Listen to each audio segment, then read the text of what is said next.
पाकिस्तान ने ब्रिक्स की सदस्यता के लिए किया आवेदन, ब्रिक्स की सदस्यता के लिए मांगा रूस से समर्थन। पाकिस्तान ने ये बोला है कि हमें भी ब्रिक्स के ग्रुप में ऐड कर लिया जाए। और इसके बाद रशियन मीडिया ने एक पिक्चर वायरल की है, एक तरह की मीम है जिसमें पाकिस्तान को ह्यूमिलिएट किया जा रहा है।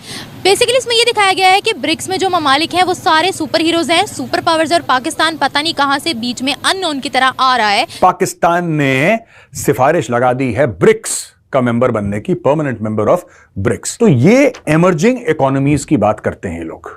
फॉरेन मिनिस्टर्स को साथ लेके अरब लीडर्स जो हैं वो अमेरिका जा रहे हैं, बरतानिया, रूस और चीन, और सुनने में ये भी आ रहा है कि वो इंडिया जा रहे हैं। पर इस सब पाकिस्तान को कोई बंदा जो है वो किसी ने लिफ्ट नहीं कराई। मुझे ये पॉइंट बड़ा खटकता है। मैं इसको as a student of politics में समझने की कोशिश कर रहा हूँ कि क्यों नहीं बुलाया गया पाकिस्तान को। वो भी लंदन जाए, वो भी मॉस्को जाए, वो भी बीजिंग जाए। भारत के परम मित्र रूस ने फिर से पाकिस्तान को आईना दिखाने का और उसकी हैसियत दिखाने का काम जो है वो कर दिया है। यहाँ पर फिर से हमको हमारे सामने वही चीज़ देखने को मिलती है। कहाँ कैसे पाकिस्तान ने रिक्वेस्ट रखी कि भैया हमको जो है ब्रिक्स में शामिल कर लो। वही रिक्वेस्ट जैसे इनकी चलती आई हैं, जैसे कि ये लोग जैसी हरकतें करते रहे वैसा ही कुछ था। कोशिश जरूर करती, मगर वो चीज़ पूरी की पूरी विफल होकर यहाँ पर रह गई। जो इनको कर्जा देने को नहीं तैयार है, रूस छोड़ दीजिए, कोई देश इनको कर्जा देने को तैयार है। जो चाइना और IMF वाले देते हैं वो इनकी चीख निकाल देते हैं कर्जे के पीछे, उसके अलावा और कोई देता भी नहीं है। तो वहां पे जब कोई कर्जा नहीं दे रहे तो अपने साथ में बिठाने के लोग क्यों तैयार होगा? कोई क्यों चाहेगा कि ब्रिक्स के जैसे अलग अलग दुनिया के इतने इंपॉर्टेंट ऑर्गेनाइजेशंस हैं उसमें हमारे बगल में ये ऐसा घटिया देश बैठे भी आगे, क्योंकि वहां भी आकर करेंगे क्या?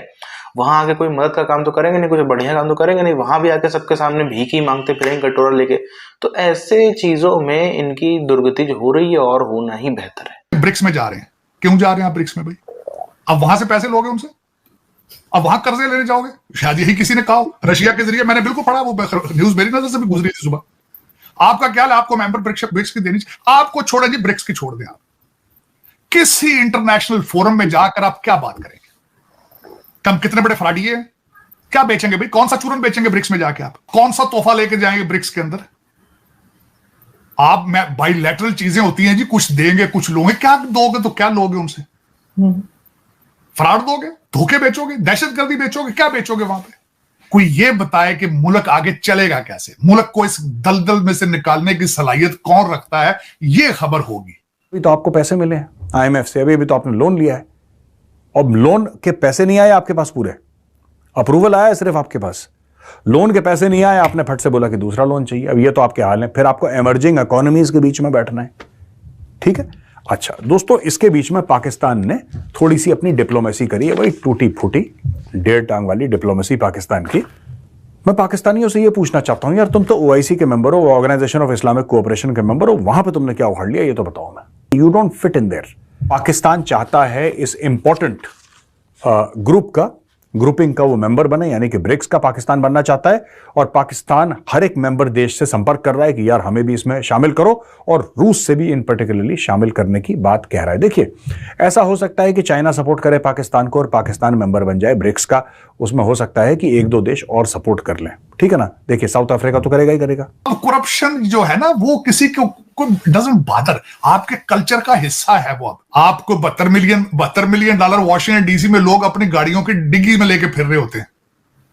आप 72 मिलियन के लिए उनके तलबे चाट रहे हैं, लेकिन आपके लिए तो $72 मिलियन बहुत है ना, क्योंकि उसमें तो 5-7 अफसर आपके सेट एडजस्ट हो जाएंगे ना। बिल्कुल बराबर मिल जाएंगे लंदन में, टोरंटो में 15-20 अफसर आपके सेट हो जाएंगे उसमें। मैं तो यही कहना चाहूँगा कि जो हमें नाड़ी कह रहे हैं, कल तक उनकी अपनी रेपुटेशन क्या थी ये तो सबको पता ही है। खैर, मैं रशिया के बारे में तो कुछ नहीं कहता, लेकिन बाकी जो मेंबर्स हैं वो तो ऑलरेडी सुपर पावर्स हैं। इंडिया भी है बीच में, वो भी सुपर पावर, उसमें इंडिया भी है। और अगर हम इंटरनेशनली बात करें पाकिस्तान की, तो हमारी जितनी की रेपुटेशन है वो सबको पता है। अब एक जो है ना एनालिस्ट हैं USA के, आतिफ चौधरी करके नाम है शायद उनका, वो ये कहते हैं कि हमारा सबसे बड़ा मसला जो है ना वो करप्शन नहीं है, हम इनकैपेबल हैं, हम ना अहल हैं। सबसे पहली बात तो ये है कि जो इंडियन मीडिया है ना, इंडियन मीडिया की मेजॉरिटी जो है ना वो सारी है गोदी मीडिया। उसकी बात निकाल दें, जो बाकी मीडियाज़ हैं ना उनकी तो चलें फिर भी हम किसी हद तक जो है ना उनकी हमसे बहुत आगे हैं और उनकी वर्ड सुनते भी है जी। पैसे सिर्फ होना पास और उससे आगे होना, ये इस चीज़ को मैं आगे नहीं समझता। क्रेडिबिलिटी नंबर पर इकोनॉमी है क्रेडिबिलिटी मैटर करती है। एक चपड़ासी से लेके मिनिस्टर तक तो हर आदमी लूटने को लूट रहा है, तो ऐसी सूरत में मुल्क का ये हाल होना ही था। लेकिन उनके शायद इतनी करप्शन ना हो जितनी तरक्की में आगे हैं पीछे, बहुत पीछे।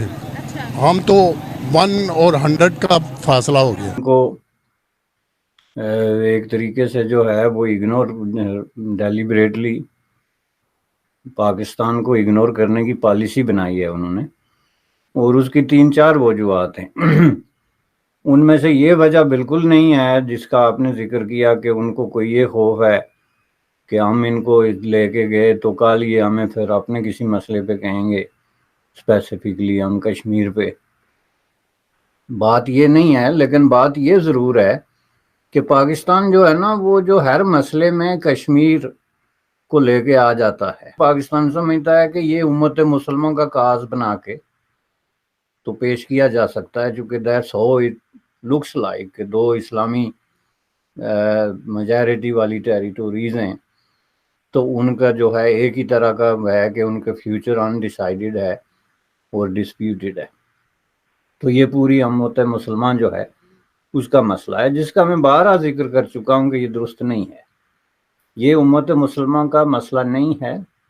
एक बहुत टेम्परेरी पीरियड के लिए इसको उम्मत मुसलमान का मसला जो है वो बना के पेश किया गया। स्पेसिफिकली जब अरब कंट्रीज ने ओपनिंग की इंडिया के साथ अपने ताल्लुकात के हवाले से, तो पाकिस्तान ने इसको बहुत ज़ोरों शोर से उठाया। उसकी वजह ज़ाहिर है ये खौफ था कि अगर इंडिया के साथ इनके ताल्लुकात हमसे बेहतर हो गए तो फिर ज़ाहिर है मसला कश्मीर पे इनकी जो है स्टैंड भी वही होगा जो इंडिया का होगा, और अल्टीमेटली जाके वही हुआ। स्टैंड जो है वो जिस स्टेटमेंट से नहीं देखा जाता। एक ऐसे वक्त में जब जम्मू कश्मीर को लेके बहुत बड़ी कंट्रोवर्सी चल रही थी, 5 अगस्त 2019 के बाद, जब नरेंद्र मोदी साहब को इस तरह की सपोर्ट की ज़रूरत थी, खुल के या इशारातन, तो उस वक्त जो है वो अरब कंट्रीज़ ने बिल्कुल विलिंगली और रेडीली जो है अपनी हेल्प पेश की, ये कह के कि हम इन्वेस्टमेंट करते हैं, और बिलियंस ऑफ डॉलर की कोई 9-10 सऊदी बेस्ड, कुवैत बेस्ड और यूनाइटेड अरब एमिरेट्स बेस्ड के अरबों ने अपने आप को एक तरह की एक जो बंधन था, लफ्ज़ जंजीर मेरे जहन में आता है लेकिन वो ज़्यादा क्रूड है, लेकिन एक बंधन था जिससे उन्होंने अपने आप को आज़ाद करा दिया कि नहीं भाई हम इसमें नहीं पड़ते, इंडिया के साथ हमारा ताल्लुक क्या है ये हम डिसाइड करेंगे, और ये रेसिप्रोकल भी हुआ। तो पाकिस्तान जैसा देश जिसको कोई भीख तक देने को तैयार नहीं है, वो मांग लेकर के जाएगा कि हमको ब्रिक्स में शामिल कर लो, तो जूता परेड करके तो भगाया ही जाएगा। और वही हुआ कि बुरी तरीके से रूस ने बेइज्जत करने का काम किया है पाकिस्तान को। पाकिस्तानियों के लिए इतनी ही काफ़ी, ये भी चीज़ भी किसी जूता परेड से कम नहीं। और आखिर पाकिस्तान वो देश है जहां पर आज तक रूसी जो प्रेसिडेंट हैं व्लादिमीर पुतिन साहब, उन्होंने दौरा नहीं किया। जब वो आना यहाँ पे सही नहीं समझते तो वहाँ पे इस देश को ब्रिक्स में क्या शामिल करेंगे। 2 बार तो ऐसा भी हो चुका है कि पूरा सब कुछ रेडी हो गया था, सेटअप हो गया था। एक बार 2013-14 में, एक बार अभी 1.5 साल पहले सब कुछ सेटअप था, आ रहे थे, सब कुछ था भाई। बाकायदा स्टेडियम सज गए थे, बाकायदा हॉल, पार्टी हॉल सजा लिए थे पाकिस्तान ने। एंड वक्त पे रूस ने मना कर दिया कि नहीं भाई, कुछ कारण की वजह से नहीं आ सकते पुतिन साहब। ये बेचारे अपना दिल जला के बैठ गए थे। पहले पुतिन साहब ऐसा करते थे, वो 2013-14 से कर रहे हैं, अब तो लगभग हर लीडर ही करने लगा। अब देखो मोहम्मद बिन सलमान ने भी यही किया अभी पिछले साल, बोला कि मैं आऊंगा, लास्ट में इंडिया होके दिल्ली से सीधा वापस सऊदी, पाकिस्तान में रुके ही नहीं। तो ये सब चीजें इनके साथ में होती रहती हैं, कौम बेइज्जत होती रहती है, जलील ख्वार होती रहती है।